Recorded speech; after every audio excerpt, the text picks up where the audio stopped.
Blessed love and peace in Rastafari. Who is paging me and why? Sleep out the eye. Almost midday, past noon. It's afternoon and yet not yet midday. Anyway, I'm supposed to share some stories. Not stories, but some joints. Actually, a lot of stories to share, but not going to be doing that at the moment because we got Latinos. And almost lapse of recollection of doing this joint. So here we go. Two things. The first thing is the title. We have a preface for this one. It is How to Butterfly a Pimp. How about that? That's the first joint, and that's what reminds us to share this joint. The joint for this day at the moment is this. God is the ruler of heaven and earth. The Most High, Elohim, Allah, Tao, Brahman, Wankantanka, Creator, the Great Mystery, Vaheguru, God, is the ruler of heaven and earth. Now, that's the first joint. The second part is the devil is the ruler of earth. How can that be? This is the plain and simple mathematics of life. God is the ruler of heaven and earth. Devil is the ruler of earth. That doesn't make sense. That's contradictory. That's illusion. Ha ha. It's when you forget about earth. Excuse me. It's when you forget about heaven that you lose sight of that delusion. Get immersed in that delusion. But here's the thing. When we look at the powers that be, quote unquote, of this earth, that's the rulers of earth are the devil. So those who are striving to be that, those who are the faces of it, and additionally, that's devil. Now, that's not hate. It's just a matter of understanding. So, and the devil is not white, devil is not black. The devil is the ruler of the earth and has many faces, many facades and pretenses and disguises. And those who vie for control and power, those who presume to have such power, are presuming that role of devil. That's not hate. That's not shade. That's facts. That notion of ownership, control, ego, power, that's all devil talk. Patience, humbleness, modesty, honesty, that's heavenly talk. So when people are rebellious against the powers that be and are simply envious and covetous of the power, that's kinfolk who are striving and yearning to be further devilish. White, black, yellow, brown, red, orange, blue, and purple, and all that. Plain and simple, that's the mathematics. Now there's another point to this joint. Right, okay. So God is the ruler of heaven and earth. The devil is the ruler of earth. And the prophet, the Savior, the enlightened one, the Buddha, Moshiach, Moshiot, are those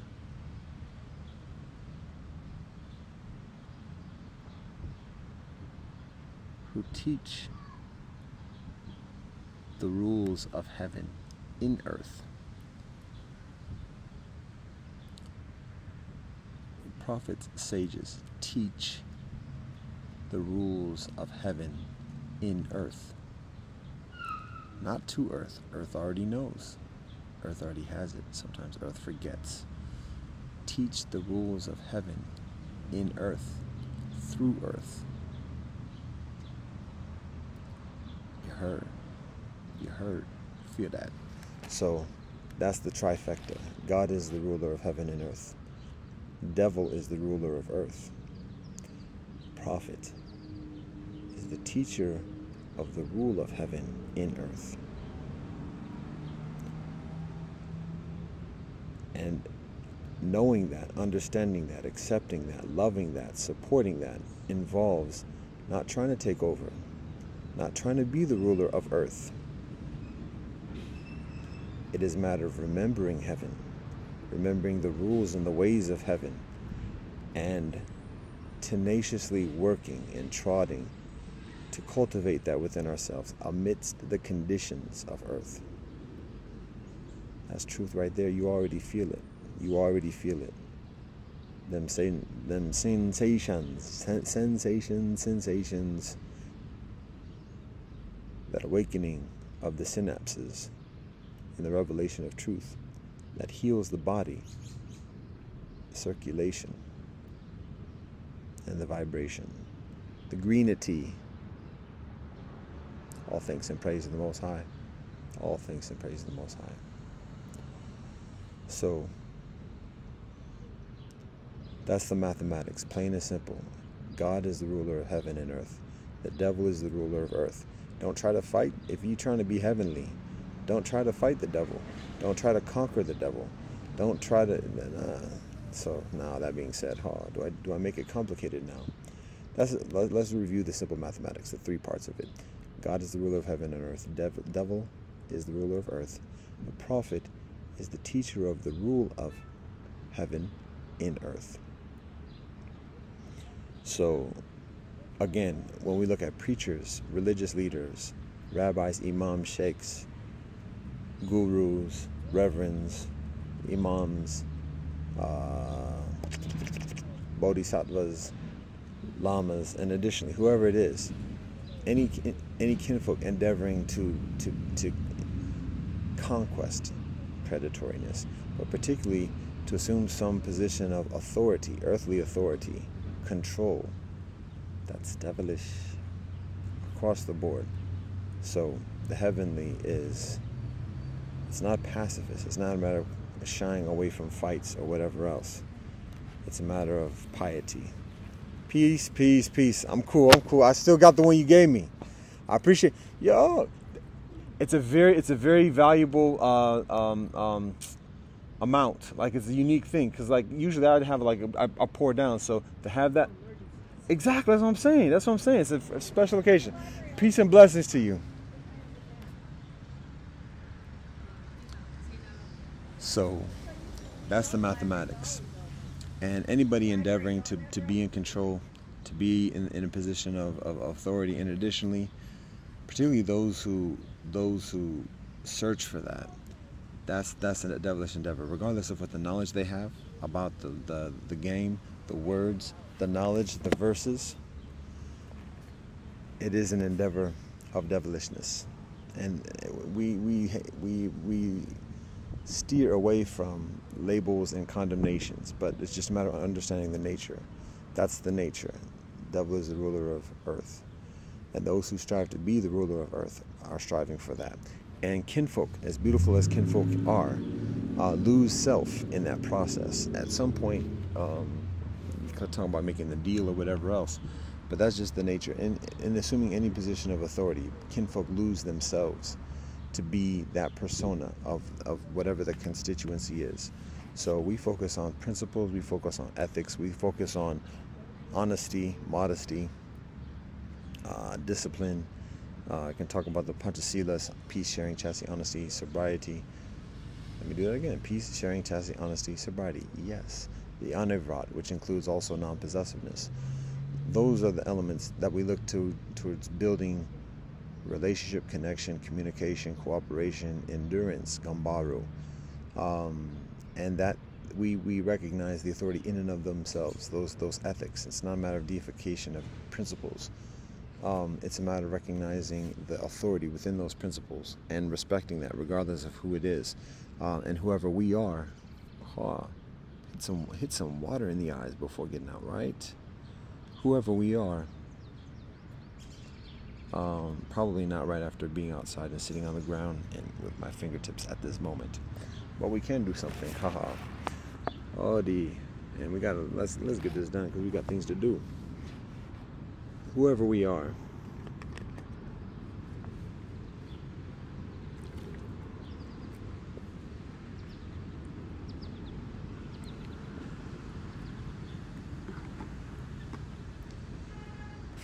we put ourselves in perspective, we put ourselves in balance, we put ourselves in check, in context, and recognizing that we are all just here as beings, as sentient beings of a greater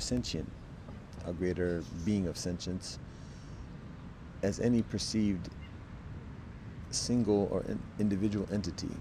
We have a greater purpose. So the authority or whatever else, that's not the objective. It's simply the means. And when people pursue that, then there's mindfulness accordingly. When people are appointed to that, that's another thing. But at the same time, still, it's like, we can look at the examples of the teachers before us. Yeah, well, we're not going to get into the details of that right now. I'm thinking about, actually, I think about Jesus always going away from what people try to. It says multiple times in the Gospels how they try to make him a king, and he gets away like, no, I'm not, work with me, walk with me, be my friend, do like I do. Jesus wasn't going out to be a shepherd. Look at the Bible. Look at the Gospels. That's not his initial endeavor and joint. He actually goes and says, walk with. So that's one thing. Moshe Rabbeinu, when he flees, and he gets the call to go back. No, come on. Ain't there other cats who can do this? Now, eventually, he does accept that appointment from God, not from others, not from man, but from God. And even then, there's continual rebelliousness. So, from the kinfolk. So there's that. We can look at other examples. The Prophet Muhammad sallallahu alaihi wasallam. It's natural to have those doubts about authority within ourselves, and the hesitation of accepting authority within ourselves. But at the same time, recognizing that that authority is to be shared. It's not a single person's authority. It's not any single being's authority. It's authority itself, and to be shared. Thus, the burdens of it are shared as well. The blessings of it are shared as well. And as I say that, I'm thinking about actually the Buddha and Shun.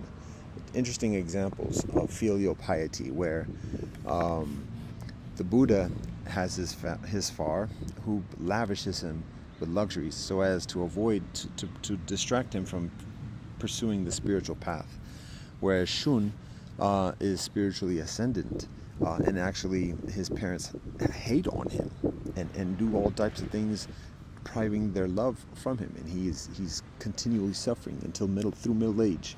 But at the same time, everybody else in the kingdom recognizes he's nice, and appoint him king, the king himself, the most high authority. Now what do we say about that? Oh, interesting. That we're not vilifying the devil either. How about that? Not vilifying the devil. How does that work? Let's think about that one.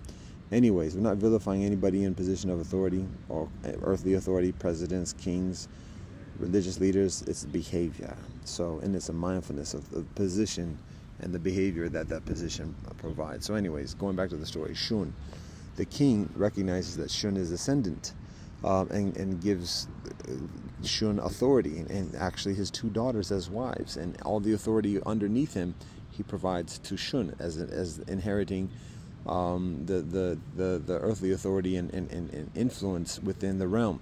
And even then it's described that it's not the king that's doing it, but the king recognizes that it's heaven that's conferring this authority onto the individual. So again, how does that reconcile with the whole notion of the devil is the ruler of the earth? We're gonna have to go back to the complicated stuff that I was going to avoid, but we can do that. Finishing up here, the Buddha and Shun. The Buddha, like I said, has the lavishes, but then renounces that to find the spiritual path, and renounces his family relations, although he continues to identify as his caste name, his caste clan name. Kapilavatu, Gautama, Siddhartha Gautama, Sakya. He was a Sakya, so he still continues to identify as a Sakya, but I mean, he leaves the house of his family. He's far. Now, on the flip side, Shun is shunned by his family. That's not English happenstance.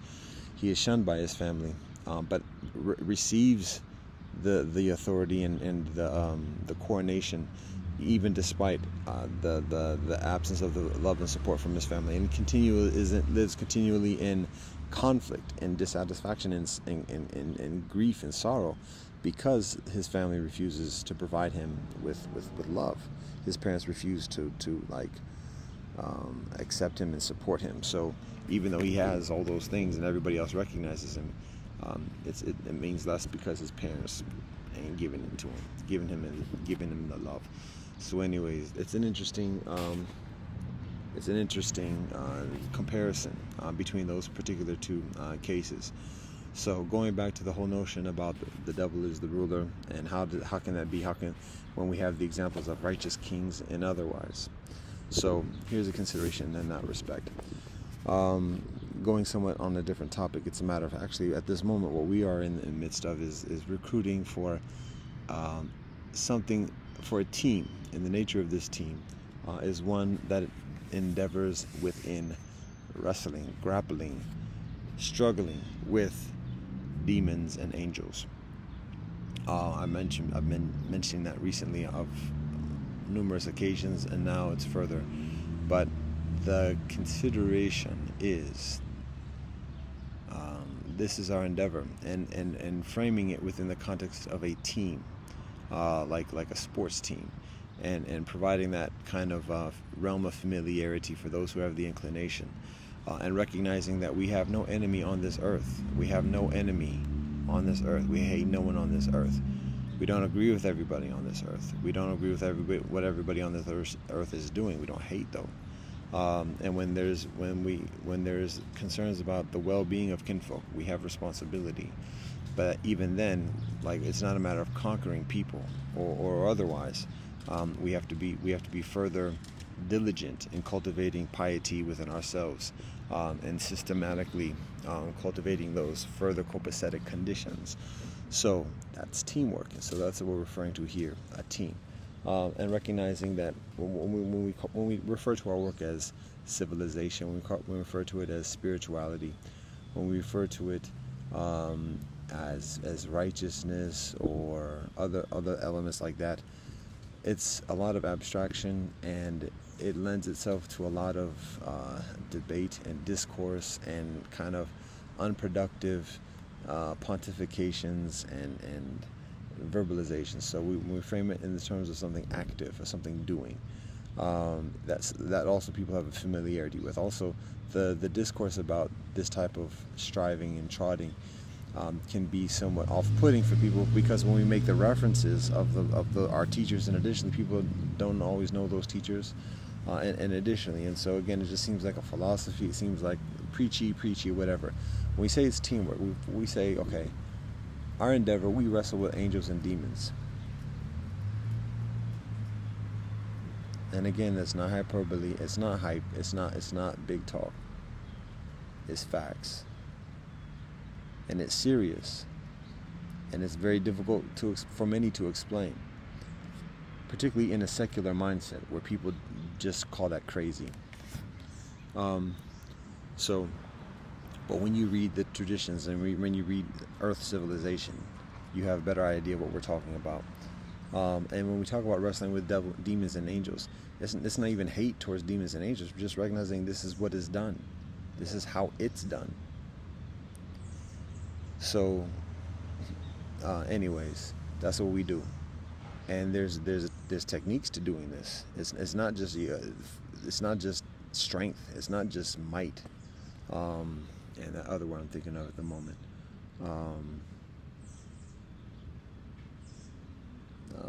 Something that has to do with like physical strength. But anyways, that's not it. It's a matter of discipline within ourselves, because that's the nature of the wrestling. Israel, jihad. That's what we're talking about. So, and recognizing how, like, what that looks like in terms of wrestling with demons and angels, because it can be physical. It is actually physical, but that is predominantly not physical. It's predominantly, we could say 90% in the head. It's 90% in the head, maybe 9% in the verbal, the discourses that we have. Cats can't come at us, boom, boom, boom. And cats, we know, is like they're in chains. Like the body that we're talking to, that's not who's talking to us. And the thing is, it's not a matter of like it's an absolute thing. Like we can be talking to somebody and then be out their mind. We talk to them, they calm down and return to themselves. They've been freed from whatever was afflicting them. Now that's starting to make sense, huh? Stress, intoxication, and otherwise. That's what we're talking about in terms of the verbal wrestling with demons and angels. That's some of it. When we interact with others, that's some of it. Because when we recognize the power, not just of words, but of thought and how it's manifested, how those types of exchanges lead to other conditions that affect the well-being, the physical well-being, and further well-being, body, mind, heart, and spirit of others, just from those interactions, just from letting, relieving stress and in a healthy way, reconciling, or adding and conflagrating that. So that's part of what is involved in terms of wrestling with demons and angels, and recognizing the whole time everything is coming from Creator, everything is coming from the Most High God, everything is for a divine purpose. So it's not a matter of getting mad, it's not a matter of getting heated and utilizing that as tools for strength or whatever else. It's a matter of just understanding the nature of the game and the nature of the wrestling, the effective techniques. So that's what we do. That's what we are doing. We have a what does that communicate to you? Aha. And you are in demand. With a big smile on your face. So. Huh? Aha. Well, I've seen a bigger, somebody's had the big bin before, yeah? Aha, okay. Maybe something to keep in mind for next time. Aha. So, we cultivate a knowledge, skills in this craft of wrestling with demons and angels. And it's applicable whatever our earthly vocation is, whether it's custodial work, landscaping, teaching in front of a classroom, teaching at a university, healing, whatever the vocation is. These wrestling tactics are applicable in each of the environments, because the nature of it, again, is 90% mental. Let's say that. This is working mathematics at the moment. This is just, we have to work on this to be exact, but it's like 90% mental, 9% verbal, and 1% physical, like actual direct, like contact, touch. That's the nature of this wrestling. So that 90% mental is significantly through prayer, meditation, study, and sharing, and additionally cultivating that peace of mind. And again, we got to roll, because we are getting to that point of being that 1%, or that, yeah. So all 100%. So anyways, that's what we're doing, and it's a team. So that we're cultivating a team of kinfolk to be in campaigns together and autonomously. So because we need teachers, and we need practitioners. So that's what we're at the stage. We're gonna have to upload this later, and God willing, that's what we're doing. And to be honest, like in this game, like I'm at a brown belt. I'm not even a black belt, and we got the levels: white belt, blue belt, purple belt, brown belt, black belt. I'm at a brown belt. I'm not a master, so to speak. Even in this craft, and I, to be honest, I have yet to meet a black belt in this craft, but that's another story. We give all thanks and praise the Most High. That's what we have to share today. The basic mathematics. God, Elohim, the Most High, is the ruler of heaven and earth, of all creation. Devil is the ruler of earth. Plain and simple, easy. You want to look at who the devil is, or where the devil is, or how the devil is. Look at those who are claiming to be rulers of the earth. Plain and simple. Prophets, sages, messiahs, Moshiach,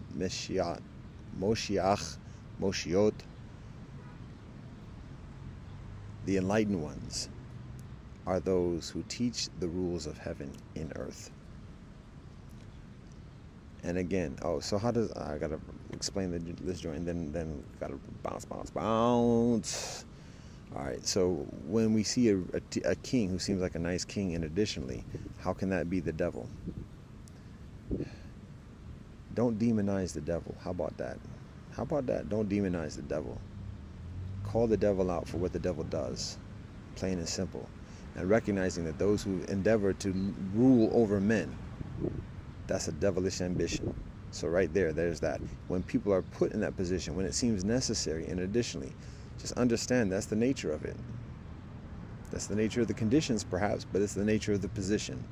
Plain and simple. Whoever's sitting in it, that's the nature of the position. Do not demonize the devil. How about that? I'll phrase it without the commanding rhetoric. It is beneficial to abstain from demonizing the devil. That's part of the entrapment. But to recognize the devil for what the devil is and what the devil is doing. So it's the nature of the position. And recognize how it affects kinfolk, what your attachment is to that, particularly as a citizen. Because guess what? Boom, bop, bop. According to the laws of democracy, and additionally, the citizen is the devil. Now, anyway, I'm not going to get into all of that at the moment. Point is, particularly for looking at the face of it, it's not a white face. Again, Obama, POTUS, just a few years ago, that has a huge implication in terms of people of African ancestry on this continent, because the whole presumptions and proclamations of innocence and separation from the atrocities that the United States has and is committing is gone, and the world sees that, and the world, it's the benefit of the doubt, or the benefit of suffering and everything else. It doesn't hold water, so it's beneficial for kinfolk to recognize that. So, but anyways, that's the basic mathematics. We're recruiting for kinfolk in wrestling with the demons and angels. And that's it. All thanks and praise to the Most High. Blessed love and peace and Rastafari.